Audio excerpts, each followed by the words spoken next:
What's up guys, Naughty and Sans here for another very exciting episode of Learn How to Edit Stuff. I think all of them were exciting, but not everybody does. So today is going to be a continuation of our transition series, and we're going to be moving on to the smooth zoom transition. Now I've seen this transition used before in other videos. Apparently it was made famous by Sam Kolder. According to you guys, I've been spammed his name several times, checked out some of his videos, and he actually does it pretty clean. All right, so here's what we're going to be making today.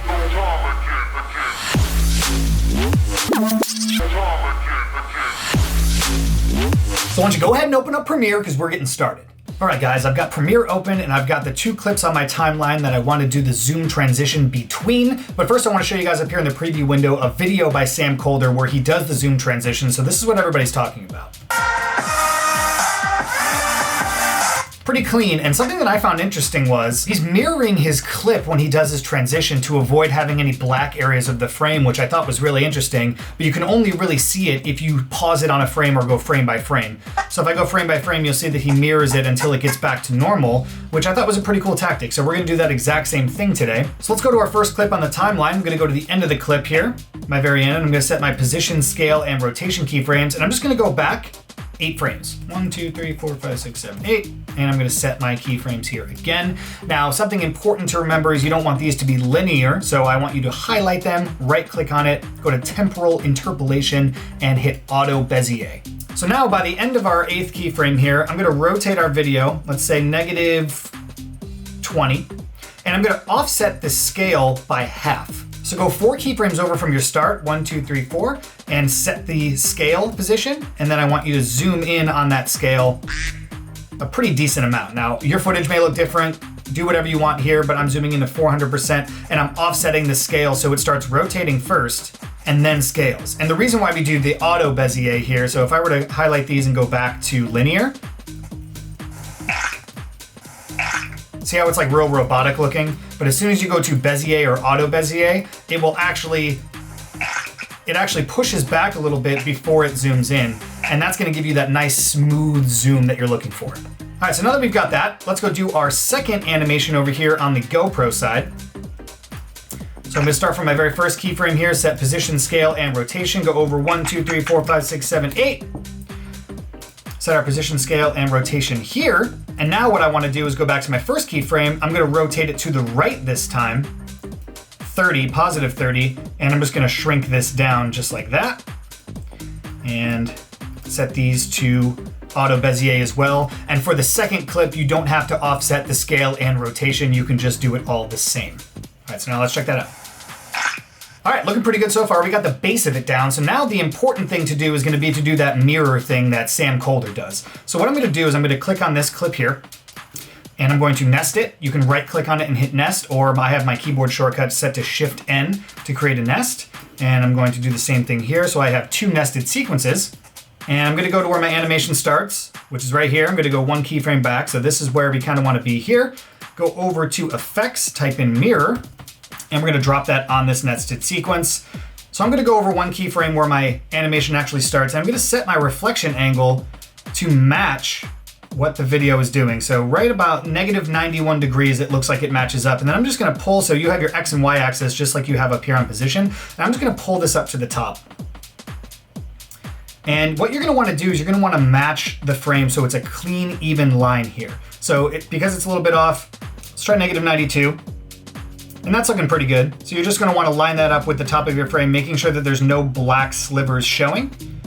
So I'm just gonna push that down real quick right there. And I'm gonna set my reflection center and reflection angle right there. I'm gonna go back 1 keyframe and just make sure to pull it out of the way. You guys can see up here, you just have to really be careful where you're looking. So I'm just gonna pull this all the way out top of frame. Set my reflection angle and reflection center again. Go over 1 frame, go over 1 more frame. I'm just gonna do the same thing where you bring it down, change the angle so it matches up, and bring it to top of frame. Now you guys are gonna have to play with this a little bit just to get it to look completely perfect. The only thing you want to be exact is where it actually is coming together on the clip. 1 more frame. Right there, looks good. So now we're gonna start pulling it up towards top of frame. Like that. And now we're completely clearing frame on the top. So now we're good for the top. So now what we're gonna do is go back to our first keyframe. So see how it's, when we zoom out, there's no more black showing on the top. That's exactly what we want. Now we're gonna drop mirror on it a second time.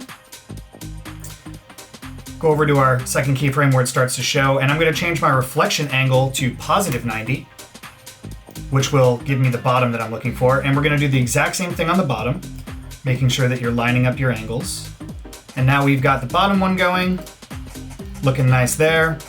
So now we have nice clean lines all the way to the top and bottom of the frame. We're gonna add 2 more of these, one for the left and one for the right. Now for this one, you're only gonna deal with your reflection center. And we're gonna keep the reflection angle at 0. So my reflection center here, I'm just gonna make sure to pull it off to the right side of the frame. Grab it here, match it up on the side, match it up on the side, keep matching it up on the side. We're gonna go back out towards the other side now, and we are out of frame here. And one more mirror for the left side of the screen. And for this one, you're gonna do the reflection angle at 180 degrees. And then you're gonna pull this over to the left side. Set your reflection center, and same thing. We're just gonna go frame by frame, making sure that it's a nice clean line. So now that we have all of those done, highlight all of those keyframes as well, right click on it and go to Auto Bezier so that everything matches. So now if we watch that back, nice. Looking good on that first clip. So now we're gonna do the exact same thing to the second clip. Highlight all your keyframes, go to Auto Bezier, and we'll render this real quick. Nice. And if we got rid of the audio here, it would probably look a lot cleaner. The audio is what's kind of giving it a weird, glitch kind of, because the GoPro has audio in it. But if we go frame by frame, it's looking super, super smooth. And if you wanted to, 8 keyframes might be a little too many. So we can come in here and maybe go 1 over to the right and 1 over to the left and smash these together so that it ends up being 7 keyframes. Looks a little bit smoother. Then the next thing you're gonna wanna do is get a nice piece of music in there that you can actually utilize this transition with. A lot of EDM will have like little swells and everything that will make this look good. But yeah, there you go, guys. Pretty simple. You can do this as well. Instead of zooming in and rotate, you can zoom out. You just have to do the reverse of what we just did. But again, use the knowledge that you learned in today's video to do your own cool thing and experiment with everything that we've done here. I think the most important thing to remember here is when you actually rotate your video, you want your mirror to match the angle of rotation. If your mirror doesn't match the angle of rotation, you're gonna get some really weird lines and it's gonna start to look a little bit messy. But if you match frame for frame your rotation and you make those lines super clean, it's gonna look infinitely more clean. Also remember to set your keyframes to Bezier or Auto Bezier. Experiment between the two, but it's gonna make it look so much smoother. Today we did 8 keyframes, changed it to 7 at the end, but I would stay around that 8 to 7 number for your transitions. Well, I really hope you guys enjoyed the video today. I'm sorry, Sam Calder, for revealing your transition secrets. What can I say? It's a cool transition. Gotta tell people about it. Now go on, get out of here and go make your Zoom transitions. No, wait, whoa. Before you do that, make sure that you subscribe to my channel and also check out the last video that you missed. If you're new to the channel, I got a bunch of fun videos like this one, but don't forget to subscribe so you don't miss out. Go on. Click.